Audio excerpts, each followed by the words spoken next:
అమర్ సోఫాలో కూర్చొని పేపర్ చదువుతూ ఉంటాడు. అప్పుడు నిర్మలమ్మ, సదాశివం గారు ఇద్దరు కూడా అమర్తో, నానా అమర్, నీతో మేము ఒక విషయం మాట్లాడాలనుకుంటున్నాం అని అంటూ ఉంటే, చెప్పండి అమ్మా, ఏ విషయం గురించని అమర్ అంటూ ఉంటాడు. మరేం లేదు, మన వినోద్ పెళ్ళి గురించి.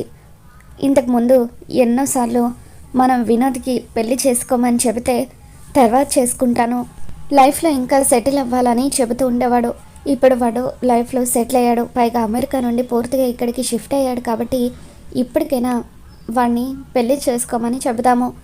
పెళ్ళి చేసుకుంటే వాడికంటూ ఒక కుటుంబం ఉంటుంది, అందరం కలిసి సంతోషంగా ఉండొచ్చు అని చెప్పి నిర్మలమ్మ నువ్వేమంటావు అమర్ అని అంటూ ఉంటే, అలాగే అమ్మ, ఇప్పుడే వాడితో పెళ్లి విషయం గురించి మాట్లాడదామని చెప్పి అమర్ అంటూ ఉంటాడు. ఇంతలో వినోద్ హాల్లోకి వచ్చి సోఫాలో కూర్చుంటాడు.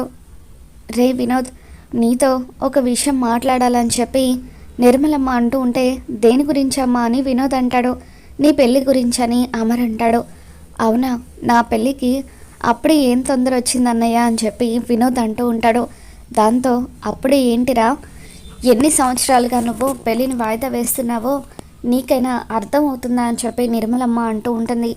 ఒక్క మాట, నువ్వు పెళ్ళి చేసుకుంటానని చెప్తే నీకు ఒక మంచి సంబంధం చూసి పెళ్ళి చేస్తాము, మాకు కూడా వయసు అయిపోతుంది, మేము బతికుండగానే నీ పెళ్ళి చేయాలని మేము అనుకుంటున్నామని చెప్పి నిర్మలమ్మ, సదాశివం గారు ఇద్దరు కూడా అంటూ ఉంటారు. దాంతో వినోద్, సరే అమ్మా, మీకోసం నేను పెళ్ళి చేసుకుంటాను అని చెప్పి అంటూ ఉంటే, అప్పుడు అమర్, నీకు కావాల్సిన అమ్మాయి ఎలా ఉండాలో చెప్పు వినోద్, నేను సంబంధాలు చూడడం మొదలు పెడతానని అమర్ అంటూ ఉంటాడు. దాంతో వినోద్, కుటుంబం లేకపోయినా పర్వాలేదు, అనాథ అయినా పర్వాలేదు, కానీ అరుంధతి వదిన లాంటి మంచి మనసు ఉండాలి అని చెప్పి అంటూ ఉంటాడు. ఇక దాంతో అటువంటి అమ్మాయి ఎక్కడ దొరుకుతుందిరా అని చెప్పి నిర్మలమ్మ అంటూ ఉంటే, ఎక్కడ ఆ అమ్మాయి కోసం వెతకాల్సిన అవసరం లేదమ్మా, చిత్ర ఉంది కదా, నేను చిత్రని పెళ్లి చేసుకోవాలనుకుంటున్నాను అని చెప్పి వినోద్ అంటూ ఉంటాడు. దాంతో అక్కడే ఉండి ఇదంతా వింటున్న మనోహరి ఒక్కసారిగా షాక్ అవుతుంది. అమర్ కూడా షాకింగ్గా చూస్తూ, ఏంటి వినోద్, చిత్రని పెళ్లి చేసుకుంటావా అని అంటూ ఉంటే, అవునన్నయ్య, చిత్రని నేను కలిసి మాట్లాడిన తర్వాత తన మంచి మనసు ఏంటో నాకు అర్థమైంది. వదినలాగే తనది కూడా చాలా జాలి గుణం, అందుకే అరుంధతి వదిన లాంటి క్యారెక్టర్ ఉన్న చిత్రని పెళ్లి చేసుకోవాలని నేను నిర్ణయించుకున్నాను. పెళ్ళంటూ చేసుకుంటే తనని చేసుకుంటాను, లేకపోతే ఈ జీవితంలో పెళ్లి చేసుకోకుండా అలాగే మిగిలిపోతానని చెప్పి వినోద్ అంటూ ఉంటాడు. దాంతో అమర్, సరే, నేను ఒకసారి ఆలోచించిన తర్వాత నిర్ణయం తీసుకుంటాను అని అంటూ ఉంటాడు. సరే అన్నయ్య, నా మనసు కనిపించింది, నేను చెప్పాను అని వినోద్ కూడా అక్కడి నుండి వెళ్ళిపోతాడు.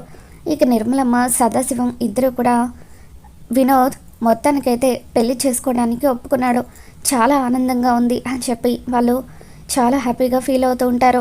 మరోపక్క బాగీకి ట్యాబ్లెట్స్ ఇచ్చే టైం అవ్వడంతో అమర్ బాగీ దగ్గరికి వచ్చి తనకి ట్యాబ్లెట్స్ ఇస్తూ ఉంటాడు. ఇక ఇదంతా వింటున్న మనోహరి, అమ్మ చిత్ర, మొత్తానికి నువ్వు అనుకున్నట్టుగా వినోద్ని బుట్టలు వేసుకున్నావన్నమాట.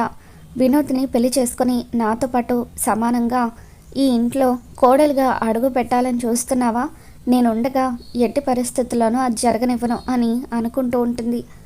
బాగీకి అమర్ ట్యాబ్లెట్స్ ఇస్తూ ఉంటాడు. నాకు ట్యాబ్లెట్స్ వద్దండి, చేదుగా ఉన్నాయి అని బాగీ మారం చేస్తూ ఉంటే, అప్పుడు అమర్, నోరు తెరవమని చెప్పాను కదా అంటూ సీరియస్గా అడిగేసరికి బాగీ నోరు తెరుస్తుంది. అప్పుడు తన నోట్లో ట్యాబ్లెట్ వేసి కొన్ని వాటర్ పోసి ఇప్పుడు మింగు అని చెప్పి అంటూ ఉంటాడు. అలా బాగీ చేత బలవంతంగా ట్యాబ్లెట్స్ వేయిస్తాడు. ఏంటండి మీరు, నాకు ఇష్టం లేదంటున్న బలవంతంగా నా చేత ట్యాబ్లెట్స్ వేయిస్తారేంటి అని చెప్పి బాగీ అంటూ ఉంటే, ఇష్టం లేదంటే ఎలా, ఈ టైంలో ట్యాబ్లెట్స్ వేసుకుంటేనే కదా నీకు త్వరగా తగ్గిపోయేది అని అమర్ అంటూ ఉంటాడు. నువ్వు త్వరగా కోలుకుంటే వినోద్ పెళ్లిలో చలాకీగా అటు ఇటు తిరుగుతూ పనులు చేయాలి కదా అని అంటూ ఉంటే, అప్పుడు బాగీ, ఏంటండి మీరు అనేది, వినోద్ పెళ్ళ చాలా సంతోషంగా ఉంది, ఒక మంచి పెళ్లి సంబంధం చూడడం మొదలు పెట్టాలన్నమాట అని చెప్పి బాగీ అంటూ ఉంటే, అప్పుడు అమర్, లేదు బాగీ, వినోద్ చిత్రని ఇష్టపడుతున్నాడట, అందుకే చిత్రతోనే తన పెళ్లి చేయాలని నేను అనుకుంటున్నాను అని అమర్ అంటూ ఉంటాడు. చిత్రతోన అని చెప్పి బాగి ఒక్కసారిగా షాక్ అవుతూ ఉంటుంది. ఎందుకు, నీకు ఇష్టం లేదా అని అమర్ అంటాడు. అది కాదండి, నాకెందుకో తను మన వినోద్కి కరెక్ట్ కాదేమోనని అనిపిస్తుంది. ఒకసారి తన గురించి పూర్తిగా తెలుసుకున్న తర్వాత అప్పుడు తనతో పెళ్లి చేయాలో లేదో డిసైడ్ అవుతే అప్పుడు బాగుంటుంది కదా అని బాగి అంటూ ఉంటుంది. అవును, నువ్వు చెప్పింది కూడా నిజమే అని చెప్పి అమర్ అంటూ ఉంటాడు. ఇప్పటికే మనోహరి విషయంలోనే మనకి చాలా నిజాలు తెలియదు, అటువంటిది చిత్ర గురించి మనకి ఎలా తెలుస్తుందని చెప్పి బాగి అంటూ ఉంటే, నువ్వన్నది కూడా పాయింటే. అయితే చిత్ర గురించి పూర్తిగా తెలుసుకున్న తర్వాతే మనం ఈ పెళ్లి గురించి ఆలోచించాలని చెప్పి అమర్ అంటూ ఉంటాడు. ఇంతలో అమర్కి ఫోన్ వస్తుంది. అమర్ బయటకు వెళ్తాడు. ఇక రాథోడ్ బాగితో, ఏంటి మేడం, ఎందుకు చిత్ర గురించి సార్కి అలా చెప్పారో, చిత్ర మీద మీకు కూడా అనుమానం ఉందా అని అంటూ ఉంటే, అవును రాథోడ్, ఆ మనోహరి చిత్ర ఇద్దరు కలిసే కుట్రలు చేస్తున్నారని నాకు అనిపిస్తుంది. ఆ రోజు కూడా కోర్టు దగ్గర మనోహరి కనిపించిందని చెప్పాను కదా, అప్పుడు చిత్ర కూడా కోర్టుకు వచ్చింది కాబట్టి ప్రతిదీ కూడా వాళ్ళిద్దరూ కలిసి చేస్తున్నారని అనిపిస్తుంది. కొడైకెనాల్కు కూడా మనోహరి మనతో పాటు వచ్చింది, అలాగే చిత్ర కూడా అక్కడికి వచ్చింది. మనోహరికి సంబంధించిన కుట్రలన్నీ కూడా చిత్రకి ఖచ్చితంగా తెలుసు. అందుకే వినోద్ ఆ చిత్రని పెళ్లి చేసుకొని తన జీవితాన్ని నాశనం చేసుకోకూడదని నేను ఇలా చెప్తున్నాను. మనోహరి గురించి మనం ముందు పూర్తిగా తెలుసుకోవాలి. మనోహరి గురించి తెలుసుకుంటే అప్పుడు చిత్ర గురించి కూడా అన్ని విషయాలు తెలుస్తాయి. అలా మనం అప్పుడు ఈ పెళ్లి గురించి ఆలోచించవచ్చు. అందుకే కొద్ది రోజుల పాటు పెళ్లిని వాయిదా వేయమని నేను ఆయనకి చెప్తున్నాను. ఈలోగా ఆ మనోహరి రహస్యాలన్నీ కూడా ఆయన ముందు బయట పెట్టాలని బాగి అంటూ ఉంటుంది. దాంతో రాథోడ్, అవును మేడం, మీరు చెప్పింది నిజమే, నాకు కూడా చిత్ర మీద అనుమానం ఉంది అని చెప్పి అంటూ ఉంటాడు. మరో పక్క గుప్తా బయట లాన్లో డ్యాన్స్ చేస్తూ ఉంటే ఆరు కూడా గుప్తాతో కలిసి డ్యాన్స్ చేస్తూ ఉంటుంది. ఏంటి బాలిక, నువ్వు కూడా ఇంత ఆనందంగా ఉన్నావని అంటూ ఉంటే, గుప్తా గారు, నా సంతోషం మీతో కాక ఎవరితో పంచుకుంటానో, చాలా అంటే చాలా ఆనందంగా ఉంది. మా ఆయన బాగి మీద చూపిస్తున్న ప్రేమను చూసిన తర్వాత నేను అనుకున్నది త్వరలోనే జరుగుతుందని నాకు అనిపిస్తుంది.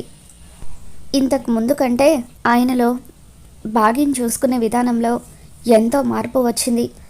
ఇక ఎప్పటికైనా బాగి చేయి విడిచిపెట్టారని నాకు నమ్మకం కలుగుతుంది.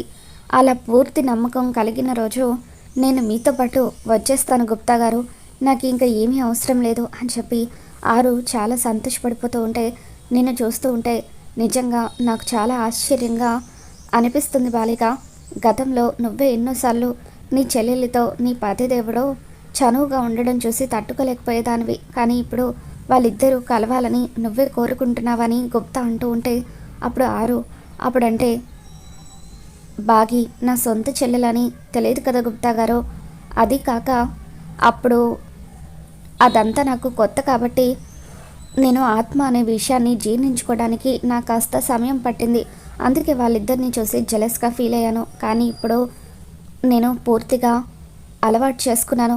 ఎప్పటికైనా నేను ఈ లోకం విడిచి వెళ్ళాల్సిందే కదా, అందుకే నాకు దూరమైన సంతోషం కనీసం నా చెల్లెలకైనా దక్కాలని నేను కోరుకుంటున్నానని చెప్పి ఆరు అంటూ ఉంటుంది. మరో పక్క బాగి స్నానం చేసి వచ్చిన తర్వాత శారీ పిన్ పెట్టుకోవడానికి ట్రై చేస్తూ ఉంటే అప్పుడే అమర్ కాఫీ తీసుకొని అక్కడికి వస్తాడు. ఏవండి, ఈ శారీ పిన్ పెట్టడానికి కాస్త హెల్ప్ చేయొచ్చు కదా అని చెప్పి బాగి అంటూ ఉంటుంది. అప్పుడు అమర్, నీకు దెబ్బ తగిలింది కాలికైతే, చేతికి ఏమైంది, కావాలనే నాతో సేవలు చేయించుకుంటున్నావు కదా అని అంటూ ఉంటాడు. సరే, మీకు ఇబ్బందిగా ఉంటే వద్దులేండి, నా తిప్పలేవో నేను పడతాను అని బాగి శారీ పిన్ పెట్టుకోవడానికి ట్రై చేస్తూ ఉంటే అప్పుడు అమర్ తనకి శారీ పిన్ పెడుతూ ఉంటాడు. అప్పుడే అక్కడికి వచ్చిన ఆరు వాళ్ళిద్దరిని చూసి ఆనందపడుతూ ఉంటుంది. అమర్ అక్కడి నుండి వచ్చేసిన తర్వాత ఆరు బాగి దగ్గరికి వచ్చి, ఏంటి బాగి, మొత్తానికి సార్ నీకు బాగా దగ్గరైపోతున్నారు, నీ కాలికి దెబ్బ తగలడం నీకు కలిసి వచ్చినట్టుంది అని అంటూ ఉంటే, పో అక్క అని చెప్పి బాగి సిగ్గుపడుతూ ఉంటుంది.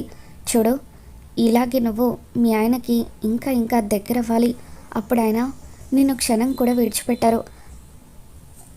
అర్థమవుతుందా నేను చెప్పేది? ఈ అవకాశాన్ని ఉపయోగించుకో పూర్తిగా అని చెప్పి ఆరు అక్కడి నుండి వచ్చేస్తుంది. ఇక ఇంతలో రాతోడు వీల్ చైర్ తీసుకొని బాగి దగ్గరికి వస్తాడు. మేడం, నిన్నటి నుండి మీరు కిందకి దిగలేదు కదా, అందుకే మా సార్ మీకోసం వీల్ చైర్ పంపించారని అంటూ ఉంటే మీ సార్ ఎక్కడా అని బాగి అడుగుతుంది. ఫోన్ మాట్లాడుతున్నారని రాతోడు అంటాడు. వీల్ చైర్ పంపించడం కాదు, మీ సార్ని వచ్చి నన్ను ప్రేమగా ఎత్తుకొని కిందికి తీసుకువెళ్ళమని చెప్పు అని బాగి అంటూ ఉంటే అప్పుడు రాతోడు వెళ్ళి అమర్కి చెప్పేలోగా అమరే అక్కడికి వచ్చి బాగి మాటలు వింటాడు. ఇక అలా వచ్చి బాగిని ప్రేమగా ఎత్తుకొని లాన్లోకి తీసుకువెళ్ళి కూర్చోబెడుతూ ఉంటే ఇదంతా చూస్తున్న మనోహరి ఎంతగానో కుళ్ళుకుంటూ ఉంటుంది. బాగి కావాలని మనోహరిని ఉడికించడానికి సైగ చేస్తూ ఉంటుంది. ఇక దాంతో మనోహరి అసలు ఆ రోజు నీ ప్రాణం తీసి ఉండాల్సింది, అనవసరంగా వదిలేశాను అని చెప్పి లోపల అనుకుంటూ ఉంటుంది. అలా అమర్ బాగిని కూర్చోబెడుతూ ఉంటే అమర్ జుట్టు అమర్ షర్టు గుండీలలో ఇరుక్కుపోతుంది. ఇక దాంతో బాగి ఏమండి నా జుట్టు అని అంటూ ఉంటే అమర్ మెల్లిగా తన బటన్లో ఇరుక్కున్న బాగి కుర్రలని తీస్తూ ఉంటాడు. కావాలని అప్పుడు బాగి అమర్కి ముద్దు పెడుతుంది. సారీ అండి, చూసుకోకుండా జరిగిపోయింది అని బాగి అంటూ ఉంటుంది. ఇక అలా కావాలని బాగి అమర్తో క్లోజ్గా ఉండడంతో అది చూసిన మనోహరి ఓర్వలేక అక్కడి నుండి లేచి వెళ్ళిపోతూ, ఒసే బాగి, అమర్తోనే నా ముందే క్లోజ్గా ఉంటావా? నీ సంగతి తెలుస్తాను. కాలు విరిగి కూర్చోడం కాదు, జీవితాంతం నువ్వు బెడ్ మీదే ఉండేలాగా చేస్తాను అని చెప్పి మనోహరి మరొకసారి బాగి మీద కుట్ర చేయడానికి సిద్ధపడుతూ ఉంటుంది. మరి రాబోతున్న ఎపిసోడ్లో ఏం జరగబోతుందో మళ్ళీ మన ఛానల్లో తెలుసుకుందాం. ఈ వీడియో మీకు నచ్చినట్లయితే తప్పకుండా లైక్ చేయండి.